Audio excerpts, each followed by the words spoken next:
هلا هي محاولة لخداع العالم. بصراحة محاولة لخداع العالم. يعني العالم شاف بالفترة الماضية انه الجيش هو من جهة معينة، وهي الجهة تحمل فكر متطرف، هاي حقيقة. والجيش يخلو من كل أبناء سوريا.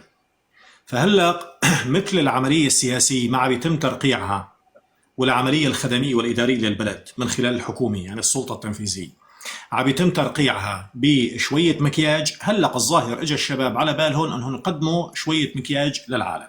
يعني اذا كان قبلوا الاخرين انه ينضموا للجيش، فبصراحة بيكونوا وقعوا في المكيدة الكبرى. بصراحة هاي مكيدة كبرى.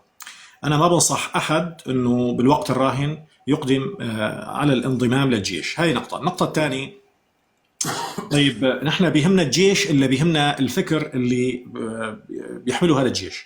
يعني الفكر اللي بتحمله الدولة واللي بيحمله الجيش هو فكر عقائدي.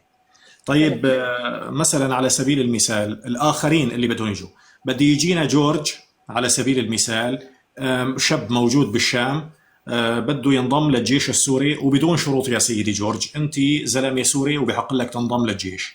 بده يقعد جورج مع ابو قتاده الموريتاني، تمام. اما يظبطها. فهي كل ما في الامر. ومش بس ابو قتاده الموريتاني، كمان ابو جعفر السوري، بالمناسبه يعني جماعتنا، يعني مش بقصد انه بس الاجانب. كمان نحن عنا يعني ما يزيد عن كفايتنا. فهاي الحاله كيف بدها تصير؟ هلا الجيش هو دائما عامل التحام. يعني عند اللي مثلا على سبيل المثال الناس عندنا بسوريا، رغم كل مساوئ الجيش السوري الماضي، كانت تتعرف على نفسها من خلال الجيش. عند اللي الواحد يروح على الجيش او واحد يروح على الجيش، فيصير في عنده اصحاب من كل المناطق. يعني الحاله الوحيده اللي كانوا الناس يتاقلموا فيها مع بعضهم ويلتحموا فيها مع بعضهم هي مقاعد الدراسه والجيش فقط لا غير. هلا بالوقت الراهن حبيبي، انت مع مين بدك تلتحم؟ انت بدك تروح على الجيش واحد دقنه هيك، والزلمه بيشوف الانسان اللي مو ملتزم دينيا دغري بيحطه بقائمه الكفر. هذا هو الجيش. فانت وين رايح بهالمعمعه هاي؟ الا انه بده يصير شويه رتوش ومكياجات من اجل انه يقولوا للعالم، لانه هن دائما عم يدوروا على حلول يخرجوا فيها من المآزق. تمام. فعند اللي بيصير فيه بالجيش من كل ابناء الشعب السوري، فهون ساعتها بيقولوا نحن عندنا جيش متكامل. مثل ما عم بيقولوا هلا بالوقت الراهن على الحكومه. يعني انت طلع على الحكومه السوريه استاذ، فبتلاقي الجيش المستقبلي مثل حكايتها. الحكومه السوريه انت عارف شو هي، وكلياتنا عارفين شو هي وشو توجهها. فمثلا بيجيبوا لك سيدي، هاي السيدة مسيحي، مشان بس تكون موجودة بالصور ويقولوا انه الحكومة فيها سيدة مسيحي، فالمرأة مشمولة والمسيحيين كنيابة عن الأقليات يعني أيضا الصوري من موجودين. حجر واحد يعني. تماما. نيات وبدهم مسيحية يمارسوا مرة. نفس العملية مع الجيش. فنحن لازم نكون يعني أشطر من هيك، لازم نكون أذكى من هيك، ما ننزل بهاي اللعبة المكشوفة كتير بصراحة. يعني يعني هيك أنا ما بتكون بنصح بتكون أحد. بوجود هيك جيش، اذا ضبطت وصلحت لهيك الامر، وخاصه اذا اغروهم برواتب. ممكن يغروا الشباب برواتب حكم انه اللي بيلتحق للجيش صار عنده راتب. ممكن انه هيك بتصير قبضه السلفيين او التطرفيين بيمسكوا سوريا اكثر واقوى، مسكي قويه نعم. بتصير. نعم. أستاذ حسان، طبعا سيدي تالا شكرا. الحل بسوريا في مكان، والحكومة السورية عم تبحث عنه في مكان، وهذا مستحيل. يعني هذا نفس أجوبة الشرع على الصحفيين الفرنسيين أمس. هاي المشكلة يا حسان. الحل موجود ومكانه موجود. اوكي. تمام. الحكومة عم بتروح بتدور على الحل بمكان الحل اصلا مو موجود فيه. ما راح يكون في حلول هيك. انت بحاجة الى صيغة توافقية للدولة، وبعدين تمشي مع وافقت معهم بالدولة على الصيغة الجديدة إلى بناء الدولة وإذهاب بالإرهاق. هلأ بالوقت الراهن في عندك جيش بسوريا يا أحمد، شو بدك؟ أحمد طبعا أحمد الشرع يعني. شو بدك انك تعمل جيش هلا؟ انت في عندك جيوش على الارض السورية قادر على انك دغري مباشرة تحطها في حلقة الجيش وتخليها موجودة في حالة دفاعية عن الوطن يا خيو. ماشي. الموضوع اسهل منه ما في. يعني انا بدل ما اروح اتفاهم مع السويدة، بدل ما اتفاهم مع قوات سوريا الديمقراطية، بدل ما اتفاهم مع جيش سوريا الحرة، بدل ما اتفاهم مع الساحل السوري، هودي كلهم ما بدي اتفاهم معهم. انا بدي اعمل جيش لكيفي وعلى كيفي وبالطريقة اللي بدي اياها. ليش؟ لانه بالاصل نحن مختلفين على المفاهيم، ما مختلفين على الاشخاص. بتيجي بتجيب لي مثلا، برجع لجورج، يعني معلش اذا في حدا جورج اسمه جورج لا جورج يزعل. اسلم على فكره. تمام. طيب بنروح باتجاه واحد تاني، خيو حيدر، ماشي، يا اسم تاني. يعني انت بدل ما تجيب هذا، انت بامكانك تجيب الناس كلها وتخليها بالجيش موجوده بشكل حقيقي، بس الحقيقه حقيقه فكريه. يعني الناس اللي بالوقت الراهن عم بتطالب بالدوله الديمقراطيه هي جاهزه لانه تكون مباشره موجوده بالدوله الديمقراطيه وجيوشها جاهزه ودغري مباشره. مظلوم عبدي جاهز، انا متاكد، ولم يصرح على كل حال بهذا الكلام، جاهز انه يخلي جيشه مباشره حلقه في الجيش السوري من دون شروط. ولكن شو المطلوب؟ المطلوب انه نحن نتفاهم على صيغه الدوله. لا حبيب، ما بدنا نتفاهم على صيغه الدوله، وما بدي الجيش تبعك، بس انا بدي اعمل جيش اقضي بالمستقبل عليك انت. ما بتنبنى دوله هيك بهالشكل هذا. فكل اللي عم بتصير، الامور كلها، الحلول اللي عم تنطرح هي حلول مكياجات، وهي حلول الهدف منها عدم الاقتناع بصيغه الدوله الديمقراطيه. هي بالاخير يعني لا يريدون الاقتناع بصيغه الدوله الديمقراطيه. وليعلم الجميع انه نقطه النزاع الوحيده اللي موجوده بيننا وبين بيننا طبعا مش نحن عند اللي بنقول يعني الحاله الديمقراطيه السوريه، نقطه النزاع الوحيده هي مفهوم الديمقراطيه. هي مفهوم الديمقراطيه باختصار شديد يعني. لانه اذا بدك تعمل حاله ديمقراطيه فانت مضطر انك تسوي الدستور وتسوي الدوله على اساسها، يعني بهتنحل كل المشاكل. انت بحاجه انك تقتنع بهذا الموضوع. اما ان يكون مشروعك هو القضاء على الديمقراطيين، هل تعلم انه بسوريا ما يقارب من ال 250 الف هدول جيش مدرب ومجهز ومدجج بالسلاح كمان يا سيدي، وينتمي الى كافه مكونات سوريا، وموجود لانه يكون هو اليد الضاربه لسوريا. بتروح بتقول بدي اعمل جيش؟ هبل، هذا هبل حقيقي. صحيح 100%. هلك دكتور، عفوا استاذ عبد الرزاق، بدي فرجيك مقطع ما بعرف لدقيقتين لو سمحتوا. هو لمنطقة الصورة، بما انه نحن الدروز الكفار تم تكفيرنا بسبب الشتم والسب على النبي صلى الله عليه وسلم. وللأسف طلع وراها يمكن أنس هبرة كما يقولون. شوف شو عملوا بالصورة الكبيرة.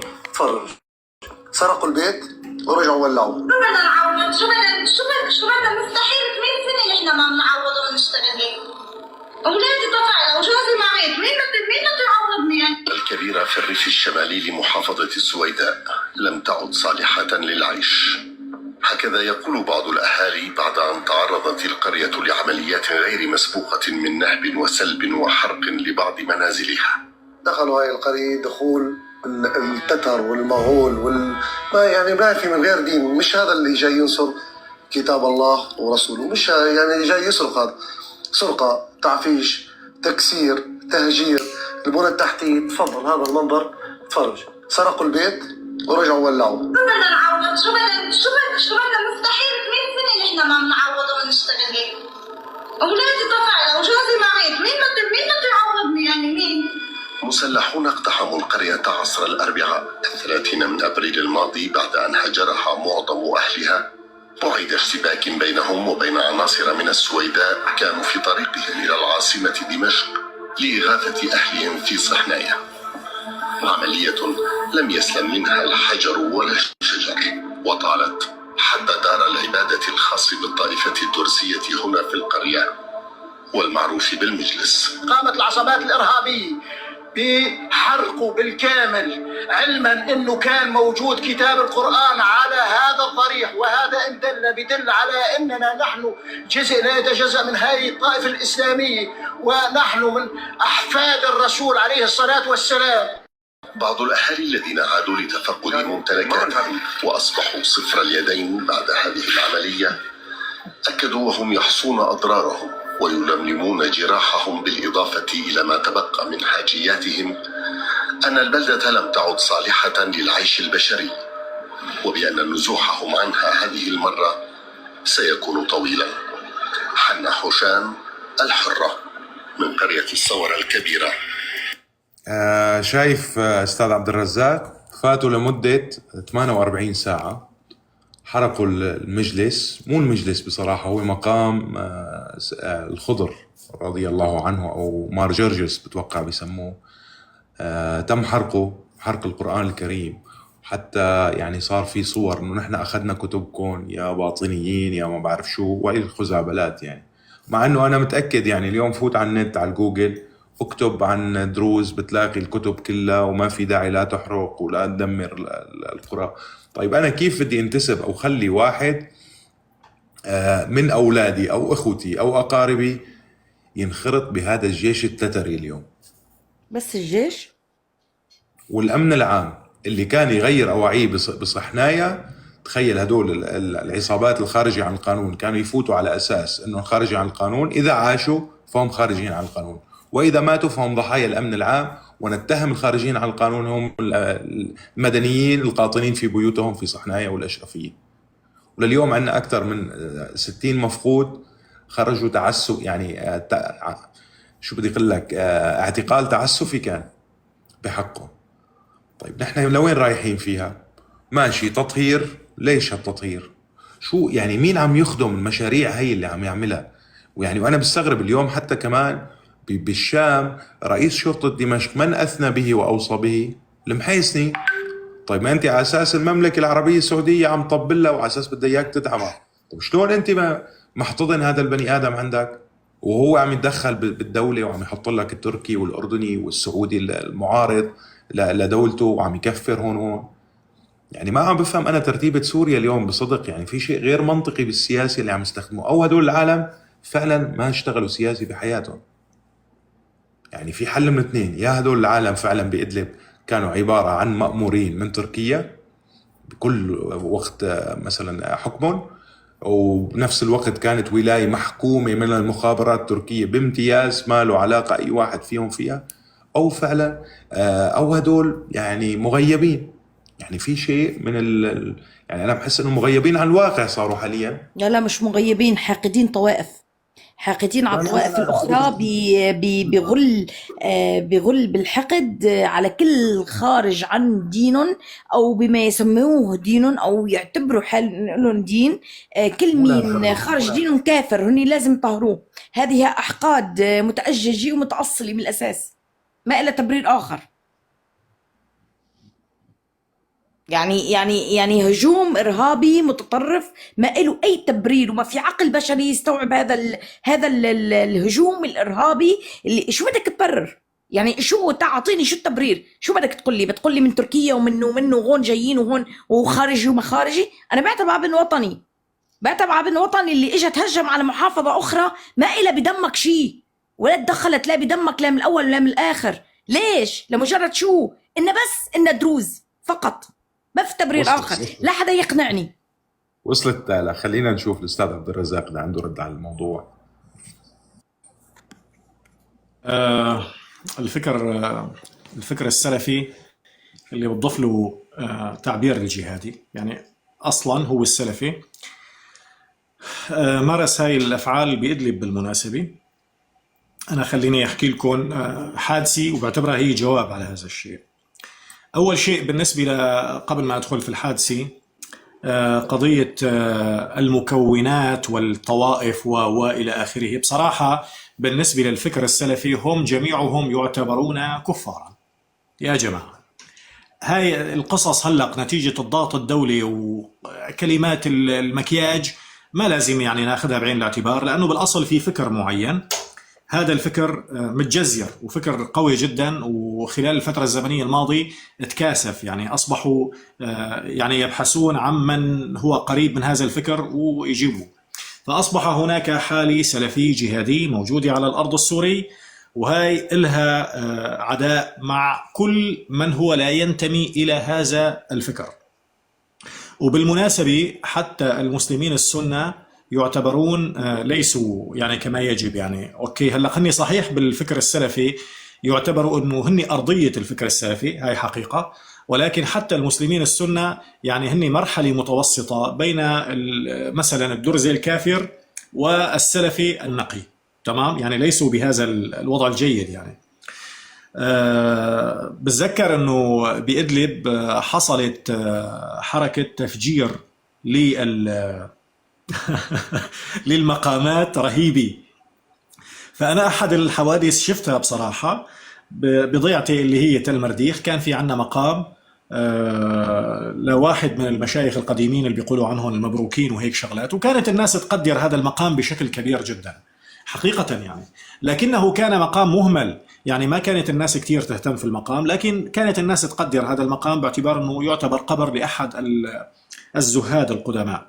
وكانت الناس تنسج قصص كبيرة جدا أنا كنت أضحك عليها عند اللي يسمع يعني.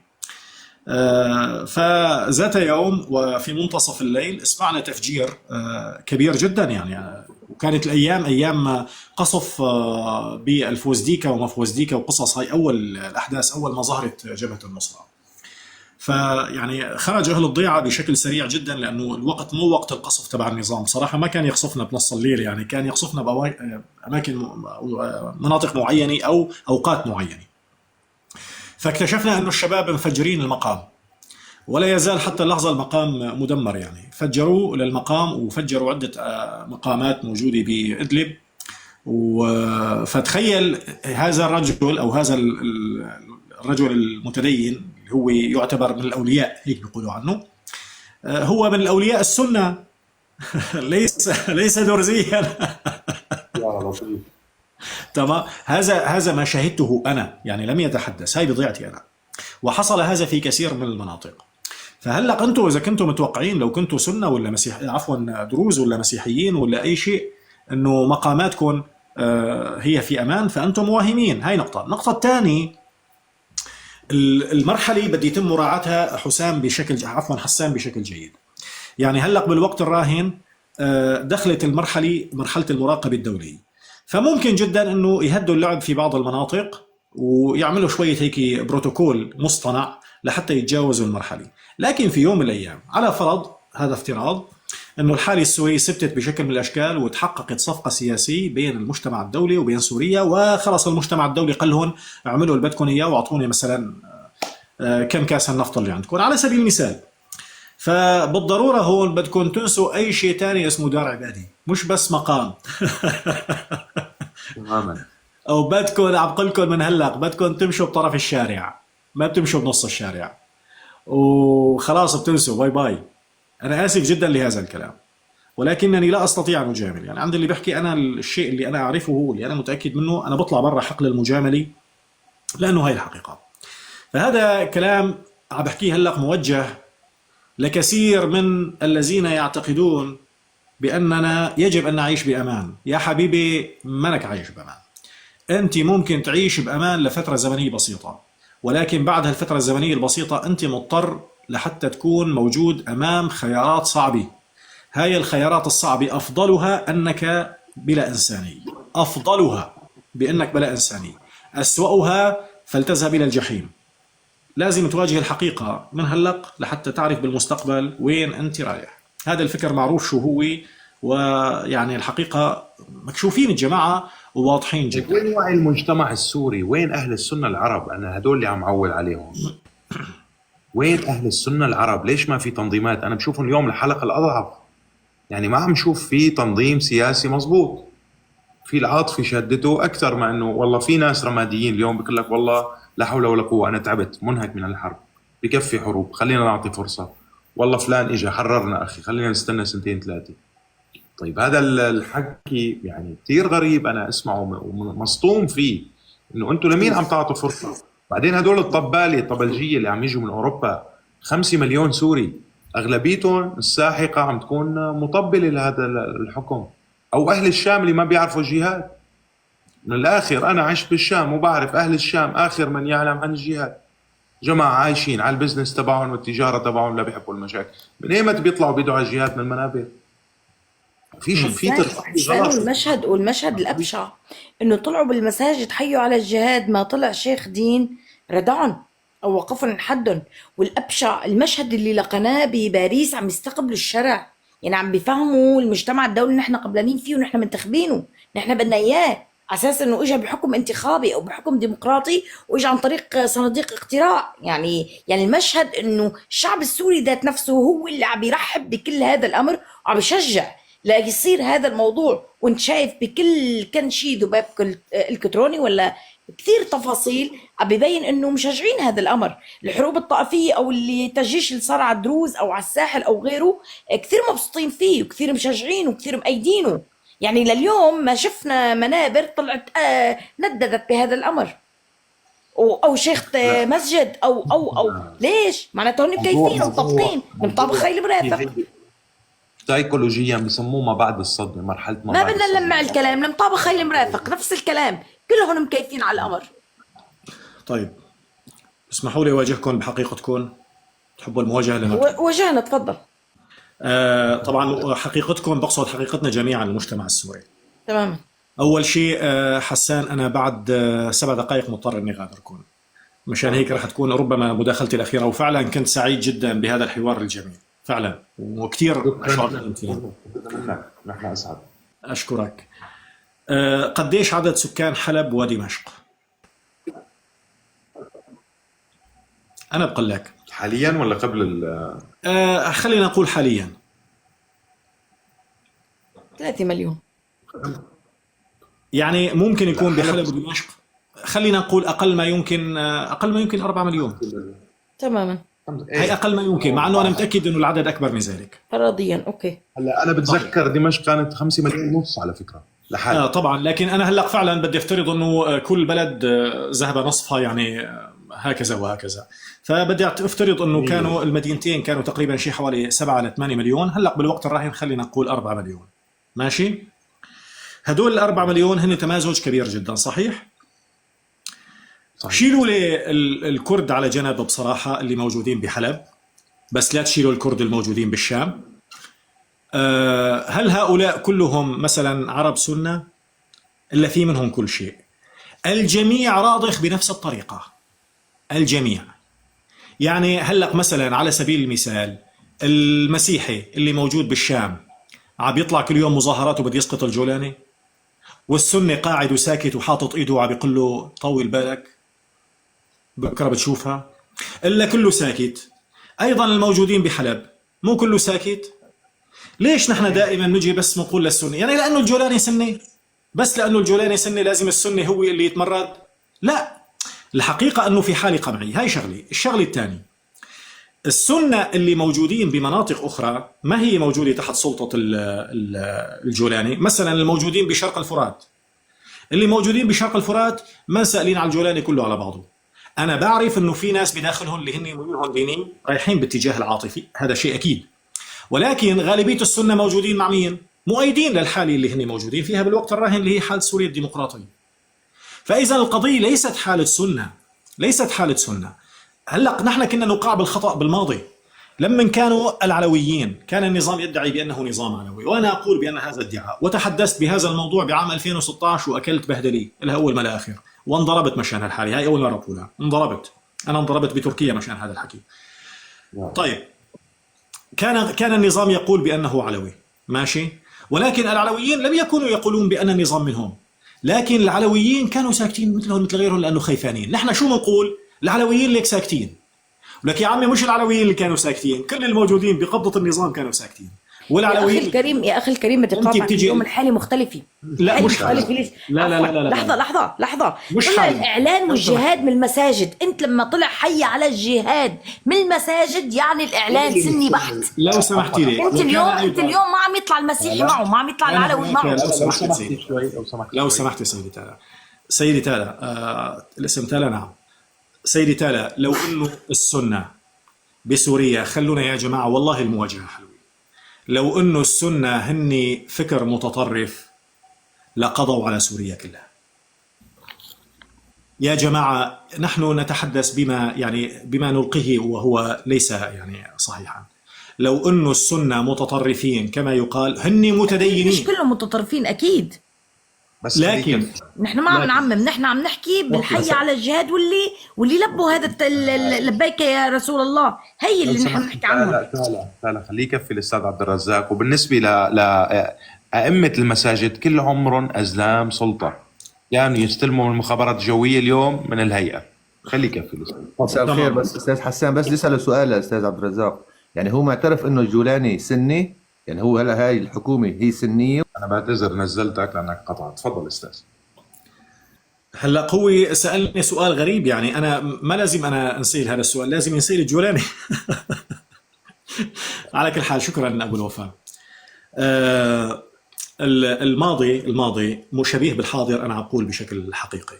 في الماضي كل ما في الامر كان العلويين شقين، شق مضطر ان يكون موجودا مع النظام لانه هو الحلقه الاقتصاديه الوحيده، ولانه النظام كان يقمع العلوي بشكل رهيب اذا رفض ان يكون معه او اظهر حاله عدائيه، وسجون النظام فيها علويين.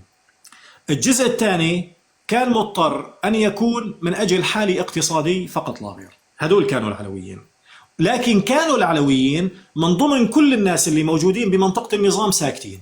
نحن ما كنا نشوف كل الناس، كنا نشوف العلويين. ليش؟ لأنه النظام كان يقول عن حاله علوي. هلق بالوقت الراهن نفس الحالة تماما، في عنا نظام عم بيقول عن نفسه أنه نظام سني. أوكي؟ السنة ساكتين، لك يا أخي مو السنة ساكتين، الكل ساكت، الكل ساكت صدقوني. كل الموجودين بمنطقة النظام ساكتين، اللي موجودين بدمشق كلياتكم ساكتين. تجي انت بدك السنه يطلع يحارب عنك لانه هذا ابنه، يعني لانه هو بيقول عن حاله ابنه. طيب اوكي ماشي الحال، معناته بهالحاله هاي اذا كان السنه لازم يحرروا سوريا مره ثانيه من النظام هذا، فاذا ثاني مره لا تجوا تقولوا سوريا دوله علمانيه وديمقراطيه. خلاص، فاذا انتم عم بتقروا بانه هاي الدوله دوله سنيه، والسنه هن القادرين على الفعل، والسنه هن اللي لازم يحركوا، لازم يتحركوا، لازم هن، هذا ليس منطق. فإذا يجب أن نقر بأن السنة هن أغلبية سوريا، وهن الوحيدين القادرين على الفعل، والجميع هن برا على الشمال، ويجب علينا أن نقبل بالأمر الواقع طالما أنه كل ما حدا السنية يجب كل عليه. منهك استاذ، كل منهك وما حدا حابب يدفع فاتوره جديده. هذا صحيح، هذا صحيح. فإذا نحن عم نحمل السنة أكثر بكثير مما يستطيعون يا احتماله. استاذ، بس الحاله اللي نحن عم نحكي فيها والحاله اللي اليوم صايره، انت ممكن ما تتقبل كلامي. الحاله اللي صايره اليوم موضوع الدروس تحديدا، واللي صار على الدروس تسجيل سني بحت. لما بيطلع الاعلان من المسجد يعني سني بحت. انا اليوم مش بصدد، انتبه، انا اليوم مش بصدد مين سلفي رح يطلع سلفي يقول يا صوت غير سيدي الجولاني. تالا، يا سيدي تالا، تتعرض سوريا لغزو سلفي. أرجوك، السنة ليسوا سلفيين. أنا لست سنيا. خليني أقول لك شغلي، أنا لست أنتمي إلى أي من الأفكار والأديان والمذاهب وكل هالحكي هذا وراء ظهري، كل الناس تعرف هذا الحكي. ولكن شهادي يعني أشهد بها بحيادية شديدة، السنة ليسوا سلفيين. أنتم الآن تتحدثون عن السلفي. السلفية الجهادية جاءت غزوا إلى سوريا، أرجوكم، ليس لها. أوكي، ربت كثير من أبناء السنة ونقلتهم إلى السلفي، أقر بهذا. ولكن لو يا كانت سيدي 15 سنة وهن متحكمين بالجيل القادم. يعني اللي كان عمره السنة صار عمره 15 سنة، استشرق وشبع من هذا السلفي ومن هذا. تعالى في تعميم عندك، والغلط في تعميم، لكن أنا أتحدث بمنتهى الوقاحة. خلوني أقول لكم شغلة. لا أنا مش عم أعمم، انتبه، مثل ما عم يحكي هو بحوار بصريح وأنا بحكي بحوار صريح. انا ما فيني اليوم لما حسان، ما فيك انت تحط لي توقيف من شان اني مثلا سكتني على شيء. انا عم بحكي بحوار واضح. اللي صار اليوم على سويدا هو تسجيل سني بحت. ما فيك تناقش ما دام طلعت اعلان بالمساجد معناتها سني بحت، ما فيك نقاش. لا ابدا ابدا. لا سيدتي خليني اقول لك شغلي وارجوك اقبلي مني. في الجامع السني الدور العبادي تختلف. في الجامع السني يوجد على الاقل في صلاة الجمعة 5000 شخص. اوكي، 5000 شخص. لما شيخ اهبل بيجي بيحكي وبيكونوا كلياتهم سلفيين متشددين، كان هلق في عندك على القليل 5 مليون فاتوا على الساحل السوري.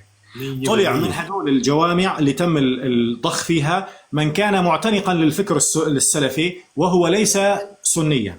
ارجوك، هدول هن اللي طلعوا، وهدول هن اعدائنا، عدوك وعدوي وعدو السنه وعدو الكردي وعدو والمظاهرات اللي طلعت للتأييد لتأييد ضرب الدروز، والمظاهرات اللي عمت بكل سوريا كاملة. يا سيدي هذا كلام عاطفي، هذا كلام عاطفي، هذا كلام مش عاطفي، ما شفناها بعيوننا.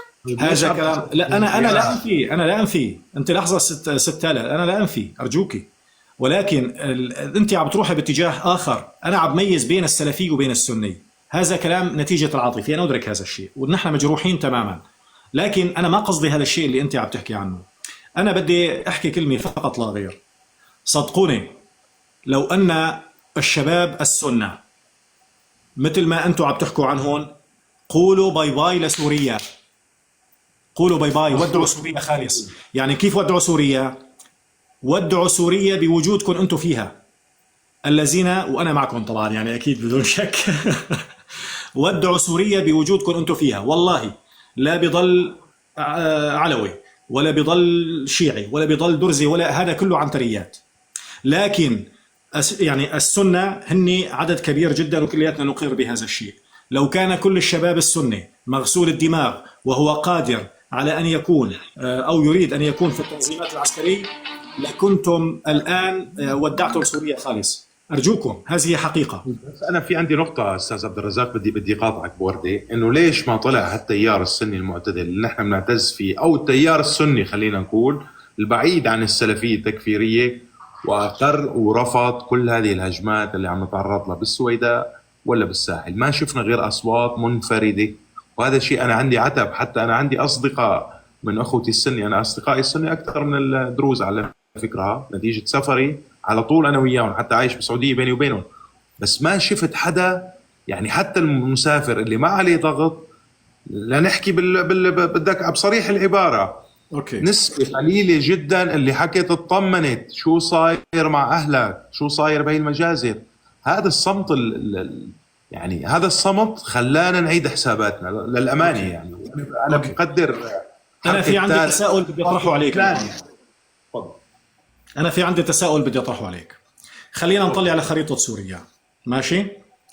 إيه. من الجنوب في عنا السويداء وجنب منها إسرائيل، أوكي؟ في عنا بالشمال شرق سوريا، شمال شرق سوريا قوات سوريا الديمقراطية، وموجودة عندهم الولايات المتحدة الأمريكية، أوكي؟ تمام. طيب في عنا بالشمال السوري حد منهم تركيا وعندهم إرهاب، أوكي؟ على فرض انه هدول السنة عملوا تحرك بالوقت الراهن، شو بدكم تعملوا لهم؟ تنقذوهم؟ ما عندهم سلاح، ما عندهم شيء، ما عندهم شيء على الاطلاق، الارهاب حاكمهم. تمام؟ هل سوف تقوم قوات سوريا الديمقراطية والسويداء بالاطباق على الارهاب نصرة للسنة الذين تحركوا ويذبحون بصمت ولن يتقدم لهم؟ مين بده يجي؟ الدولة اللي تحميهم تركيا اللي هي بالاصل سلمتهم للارهاب؟ هذا غير منطقي. عندما يتحرك الضعيف، عندما تحرك العلويين الذين أصبحوا ضعفاء ومنعزلين، ماذا فعلنا لهم؟ لم نفعل لهم أي شيء. نحن نريدين حتى اللحظة، الإدانات شغالة، ذبح العلويين بصمت، ويذبح السنة بشكل أوقح من هذا إذا تحرك السنة بهذا التحرك. إذن أنا أطالب من يمتلك السلاح، من يمتلك السلاح. شو هلأ إدلب اللي ما فيها قطعة سلاح وحدة إلا بإيد المسلحين؟ شو بدها تعمل إدلب يعني؟ بتطلع مظاهرات بيضربوها برصاص، وأنا كنت بمظاهرات انضربت برصاص، أنا اللي قدامك كنت بمظاهرات انضربت برصاص، وبعرف إنه في عنا بإدلب 24,000 معتقل سياسي. أرجوكم 24,000 معتقل سياسي. لو جيتوا جمعتوا كل الموجودين بالمحافظات الثانية معتقلين هنا وهنا ما بيطلعوا هالعدد هذا. هدول معتقلين في منطقة الإرهاب. إيش عم بيساووا؟ ليش معتقلين بمنطقة الإرهاب؟ لأنه هن ضد الإرهاب. هدول اللي تجرأوا وعرضوا الإرهاب بشكل علني، تربت فيهم الناس. بدي أسألكم السؤال المحق أرجوكم، شو فيكم تعملوا لها؟ تركيا أكيد بدها تكون ضدهم لأنه تركيا تدعم الإرهاب، أوكي؟ أنتم يا أساتذة أرجوكم، نحن بحاجة إلى المنطق قليلا. هل تدفعون السنة إلى الانتحار وهم عزال؟ هل تدفعون؟ هل هناك منكم من يستطيع أن يغذي السنة اللي بدهم يتحركوا ضد الإرهاب بالدعم من أجل أن يتحركوا؟ طبعا، مثل ما شفنا اليوم الدعم للساحل. أي دعم بالساحل؟ مين اجى دعم الساحل؟ يا دولي. وين الدعم الدولي حسان لحد الآن أرجوك؟ على فكرة تم التسليح، والله تم التسليح حاليا. حسان بدأ التسليح في الساحل، وأنا بحكيك معلومات فيك تسأل الأستاذ هيثم مناع عنا. بدأ التسليح في الساحل يا سيدي، يا سيدي، وبدأ التسليح في الجنوب لتكون بالصورة. فأنا بشوف اليوم مو انتو عم نحكي عن المكون السني هو الخاسر الأكبر بصدق إذا تم الصمت. يعني هذا الصمت إذا استمر هو يعني كانت تواجه السنة، كانت تواجه بشار الأسد عارية الصدر. اليوم ما عنده هذا الجولاني أي مدينة قادرة تبلع الجولاني وجماعته، أي مدينة سنية قادرة تبلع الجولاني وجماعته. طيب ما عنده شيء. يعني أنا بدي خاطب المجتمع السوري، دعكم من السنة وزتوهن على الشمال، أوكي؟ خلاص خيو السنة، عندكم سنة إرهابيين ونايمين، ماشي، إرهابيين ونايمين. في عندنا جولاني عنده 50,000، 50,000 أوكي، 50,000. وفي عنده 125,000. هدول 125,000 عديمين الجدوى. أنا أعرف جيدا الموضوع العسكري. أوكي، أنتم الآن جميعا لديكم أسلحة. أيها الديمقراطيون السوريون، السنة جميعهم ليسوا ديمقراطيين. أوكي، هاي السنة جميعا ليسوا ديمقراطيين، ولكن السنة لن يقفوا عائقا. أنتم في عندكم هلق، نحن عندنا في عائق بسوريا اللي هو وجود الجولاني وحكومته، وتمتلكون أسلحة أكبر بكثير من أسلحة الجولاني. ترى ما عنده أسلحة خالص، الجولاني ما عنده أسلحة خالص. أسئلته أو عفوا أسلحته يعني سخيفة لأبعد الحدود. عنده بيجي تقريبا 15 دبابة روسية يعني. الجماعات المنفلتة اللي تابعة له منين جابت السلاح؟ ما نوع سلاح يعني، سلاح ما هو سلاح كل سلاحهم يا جماعة، كل سلاحهم فردي صدقوني. يعني ما عندهم سلاح لهذا صدقوني. بيكاب ومحطوط عليه دوشكا أو شغلة هيك من الأسلحة الخفيفة، أي أسلحتهم. فإذا القضية ليست متعلقة بالرغبة في انتزاع النصر. أنا هذا اللي حبيت أقوله. هلق لو اجت قوات سوريا الديمقراطية وتقول بدي حارب أحمد الشرع، أنا راح أوقف ضدهم. أنا راح أوقف ضدهم، لأنه أنا بعرف جيدا أنه ما راح ينسمح لهم. فبتجوا أنتوا للي ما معه سلاح بتقولوا له ليش أنت ما بتحارب؟ لك طيب يا خيي معكم سلاح، حاربوا خيو وانتزعوا الدولة وعملوها ديمقراطية واكسروا رقبة البريد والما بريد حتى لو كان سني إذا ما بده الديمقراطية. أوكي؟ ولكن أنه نجي نطالب من الأعزى المجاور تركيا الذي هو محكوم بعصابات تركية. أنتم دائما كنتم تقولون بأن لا أريد تسمية جهة من سوريا، يعني هذا منافي لمبادئي، ولكن أنتم دائما كنتم تقولون بأن هناك جهة معينة تسيطر على هذا الواقع وتتحكم به وهي متآمرة مع تركيا. كنا دائما نقول هذا الكلام. هل الآن تغيرت الأمور؟ لم يتغير الأمور. وأعتقد أتحدى إذا كان في حدا بيدعم السنة إذا كان تحركوا هذا التحرك، وسوف يكون انتحار كبير جدا، وأنا ضده.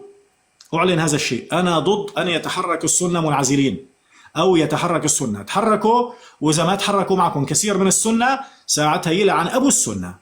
لكن أول شيء تتحركوا أنتم اللي معكم سلاح، مش اللي ما معهم سلاح بدفعهم للانتحار، ونحن اللي معنا سلاح بنقعد بنستنى لحتى نشوف شو بده يصير. أنت بتقصد إن نحن اللي معنا سلاح، نحن كأهل سويدة يعني؟ لا أو كدروز أو كل من معه سلاح، كل من معه سلاح. إذا كان القضية بدها تضل بإيد السنة فيجب عليكم أن تقروا بأن السنة يتحاربون مع بعضهم ويحسمون الصراع والدولة للسنة. كونوا منطقيين. نحن ننافي هذا الفكر، نحن نتحدث بالديمقراطية. أنا ما بيهمني السنة، والله السنة اللي ما هو ديمقراطي أنا بالنسبة إلي أي إنسان ديمقراطي تاني هو أحسن منه. لكن إنه نضل نحكي دائما نهاجم السنة ونحن قادرين على الفعل ولا نفعل، وبدنا السنة هن اللي ينتحروا وهن اللي ينتصروا وهن اللي ياخذوا الحكم من بعضهم وهن بالأخير يجوا يسلموا للآخرين، هذا استهبال للناس، هذا لا يصح. نحن بنحكي بصيغة ديمقراطية، بنلغي السنة وبنلغي الدرزي وبنلغي أي أحد تاني، وبنحكي عن ديمقراطيين ولا ديمقراطيين في سوريا. وبعدين كل واحد يحدد اتجاهه ويلعن أبو اللي ما بيكون مع الديمقراطية. مين من كان؟ إن شاء الله يكون أخويا محمد، رغم أنه محمد الزلمة بعيد عن القصة. على كل حال أنا شكرا لك استاذ عبد بدي الرزاق، اشكرك واشكر خط كثير وبتشرف المنصه. نحن بنتشرف نسيتوني انا ولا كأني بيني وبينك في كثير معلومات مغلوطه حتى انا يعني على طول بستفيد يا منها. حسن. إيه؟ طيب اعتبرني ضيف من هالضيوف، كانت تعطيني مداخله على القليله. انت صاحب منصه. كرد، انا اخذ دورك انت. ما حكياتي استاذ عبد الرزاق، شكرا كثير لك. بس والله في الاستاذ عزاد كتب لك بس دقيقه من وقتك، ما بعرف. اوكي استاذ عزاد، لعيونك. اوكي تفضل استاذ عزاد، يسعد مساك. مساء الخير، تحياتي. والله أنا يعني لما بشوف الأستاذ عبد الرزاق بيحكي تحياتي للشباب والضيوف، يعني أنا بستمع بدقة. يعني فعلا نحن بحاجة لك يا أستاذ عبد الرزاق.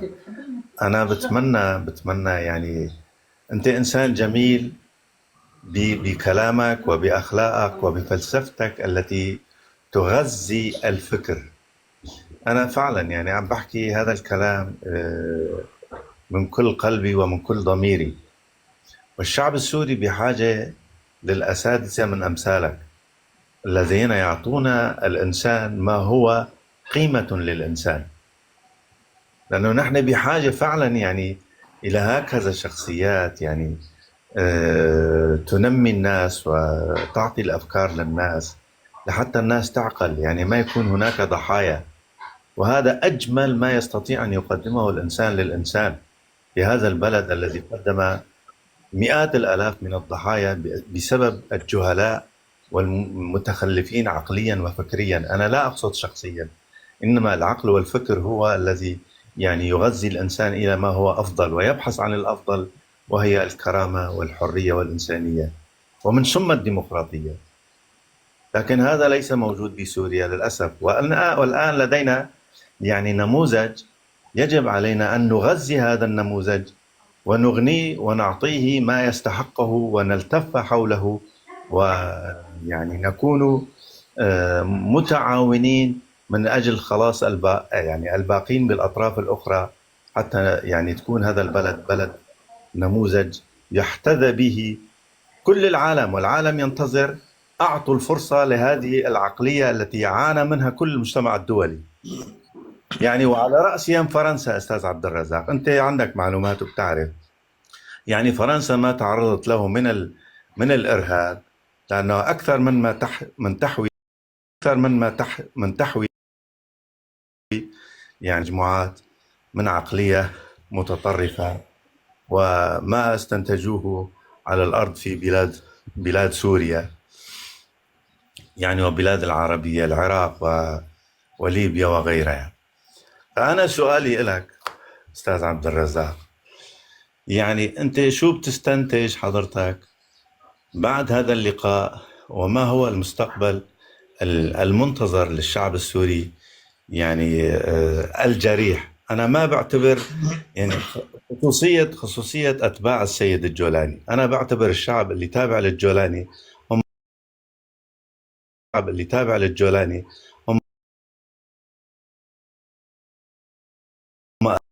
تسلط السيف الفكري، يعني أنا اللي بقصده. شو لازم ننتظر منهم يعني هذا؟ تفضل. شكرا جزيلا لك يا أستاذ عزاد ولعقلانيتك اللي أنا دائما بنبهر فيها، شكرا جزيلا لك. والله يا أستاذ عزاد، أنا أرى الحرب تقترب أكثر فأكثر بصراحة. يعني أنا عند اللي بحكي هذا الكلام من داخلي بقول أتمنى أن أكون مخطئا، أتمنى أن أكون كاذبا، أتمنى أن أكون واهما. كل الأمنيات اللي الإنسان ما بيتمناها لنفسه عند اللي بحكي عن المستقبل وتوقعي للمستقبل. فيعني الحقيقة بس ما بحسن يعني ما أحكي الشيء اللي أنا أعتقده وأتمنى أن يكون ليس صحيحا. أستاذ عزاد، العالم راسم واضح جدا خطة بحيث أن يصل في نهايتها إلى الحرب في سوريا. وللأسف الشديد الحكومة اللي موجودة هلأ بالوقت الراهن لا تعي هذا الكلام، لأنه هن عم يفكروا أنه ممكن يقدروا يعملوا صفقة وبالتالي يستلبوا سوريا بإرادة دولية.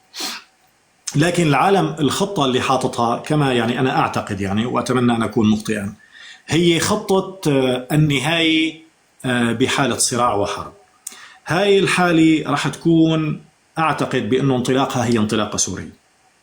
بالمناسبة يعني أنا دائما وأبدا برجع بكرر بقول لا تضغطوا على قوات سوريا الديمقراطية، لأنه بالمستقبل يعني أعتقد بأنه سوف يكون لهم دور مشرف بصراحة، مهما كان حجم الانزعاج، مهما كان لهم دور.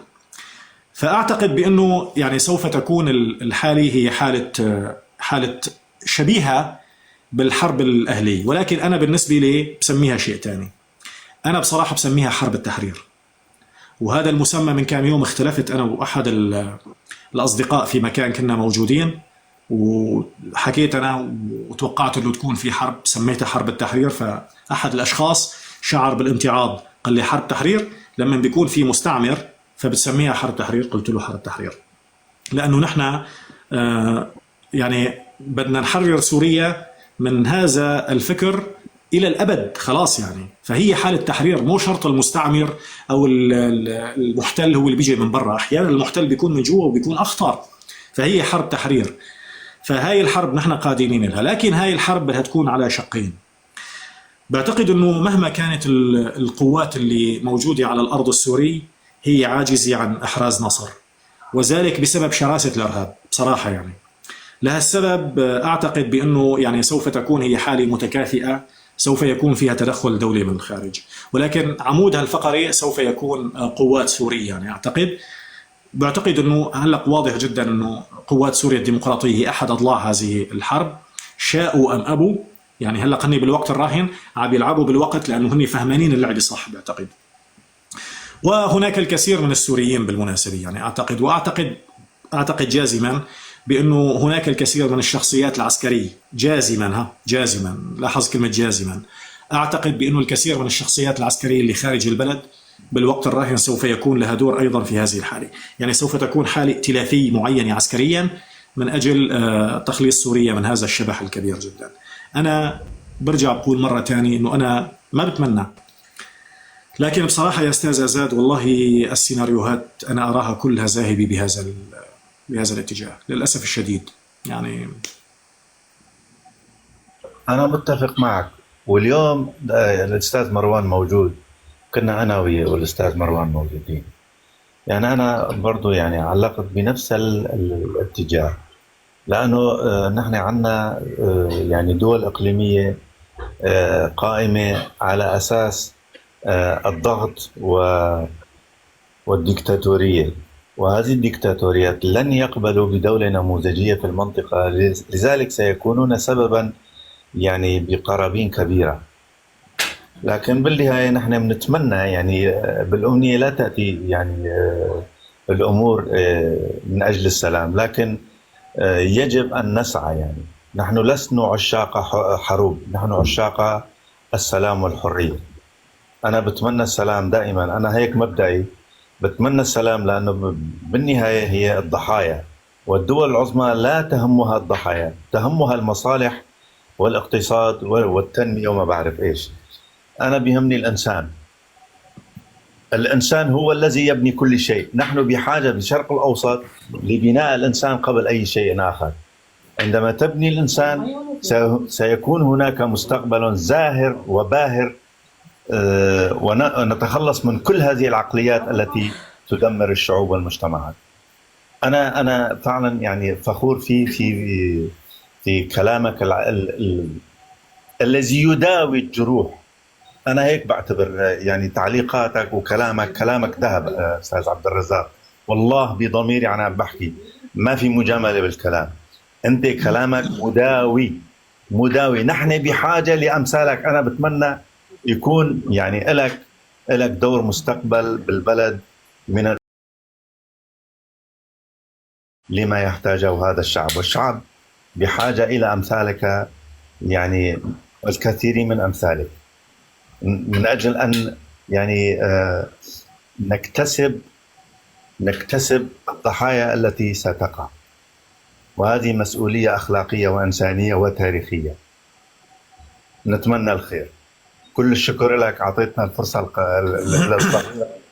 أنا مبسوط جدا. بس أحكي معك هيك مداخلة صغيرة، أنا فعلا يعني بصير عندي هيك نشوة إنسانية، بفرح والله بفرح. شكرا كثير. شكرا جزيلا يا أستاذ زاد. خلوني أقول لكم شغلة واعترف لكم اعتراف. يعني طبعا أنا بالنسبة لي لا يمكن أن أكون في يوم من الأيام في موقع مسؤولية بصراحة، لا يمكن. هذا لن يكون في يوم من الأيام بصراحة. هذا موقف ومبدأ ومذهب. أنا يعني تجردت عن هذه الأمور حتى أستطيع أن أقول ما أريد أن أقوله بصراحة، لأنه الإنسان إذا كان عنده طموح أو عنده رغبة بأي شيء، فهذا الإنسان سوف يتجاوب تلقائيا مع مصلحته، وسوف ينغمس في يعني ما يلبي مطامحه. فأنا حطيت من زمن طويل مبدأ بحياتي أنني لا أريد شيئا حتى أستطيع أن أقول ما أريد، يعني بحيادية شديدة. فأنا مشان هيك يعني بحس حالي ارتحت، يعني تصالحت مع نفسي. بس الاعتراف مو هذا هو. طبعا شكرا جزيلا أستاذ أزاد، ولكن الأستاذ أزاد خليني أعترف لكم اعتراف بخصه. الأستاذ أزاد مقل جدا، بيطلع مرات قليلة، وبيطلع أحيانا عندي اللي يكون أنا موجود على لايف، أو على اللايف اللي أنا أحيانا بكون فاتحه أنا بشكل شخصي. فأنا بكون بقمة أحيانا مو الضوجان، ولكن بكون بقمة الانفعال بحدث معين. فانا من داخلي بكون رايح باتجاه هيك يعني مش مزبوط يعني. فعند اللي بيطلع الاستاذ آزاد بيحسسني بالاريحيه. انتوا لاحظتوا عند اللي بيحكي في من خلال كلامه في حاله عشق لمفهوم انساني، انا بلمسها هاي الحاله. قليلين كتير اللي يعني بيقدروا يوصلوا هذا الكلام او هاي الحاله. كتير ناس بتوصل الكلام بس الحاله مو اي انسان بيوصلها. فهذا العشق الانساني اللي هو انا بحسه عند اللي بيكون عم يحكي، بيكون عم بيوجه لي رساله بيقول لي انا بحب 8 مليار 8 مليار بني ادم انا بحبهم وبدي اياهم يكونوا بخير. فمشان هيك يعني بشعر شفتوني ابتسمت وهيك استرخيت كثير عند اللي طلع الاستاذ آزاد، لانه فعلا بينقلني لهذا الجو من دون ما يقصد. فانا بشعر بالامتنان عند اللي بيحكي هذا الكلام او بيحكي اي كلام، لانه بشعر انه انا وصلني الشيء اللي بده يحكيه. لكن يعني استاذ آزاد انا بدعم اي حالة وطني وبدعم اي شيء يكون لمصلحة الوطن بشرط ان لا اكون موجودا به، بشرط ان لا اكون موجودا به. هاي حالة التصالح مع الذات انا غالي علي كتير وحاسس انه انا مبسوط فيها. فانا يعني هيك اموري تمام، مبسوط يعني. ودائما نشاطي كله من اجل يعني العمل السياسي، ما دائما رايح جاي بسافر بنقاشات مجتمعات ما بعرف ايش قصص، احيانا مسافر ما حد بيعرف، بطلع احيانا لمسافات بعيده جدا برا الدوله وبرا اماكن كتير بعيده. لكن اولا واخيرا هو من اجل دعم اي اتجاه، لكن بشرط ان لا يعني ان لا يكون لدي دور. بكفيني انه الديمقراطيين يوصلوا لسوريا، هذا هو طموحي الوحيد ولا اريد اكثر من ذلك، ويكون الانسان بخير. شكرا جزيلا لكم، شكرا جزيلا. تريد وما تريد أستاذ عبد الرزاق، لأنه الراحة النفسية هي فوق كل شيء. الراحة النفسية استاذ عبد الرزاق، بتعرف انت الانسان بيتحرر وبصير متصالح مع نفسه وافكاره بس يتحرر من العاطفه الدينيه، بس يتحرر من العاطفه الدينيه وبيتعب على تفكيره العقلي وبيتعب على التفكير وثقافته العقليه ويبعد عن شيء اسمه عاطفه دينيه. دائما بيكون بمنطلق حريه، بيتحرر من كل شيء، بتصالح مع نفسه، بتصالح مع المجتمع، بتصالح مع الحياه الاجتماعيه بكل اجزاء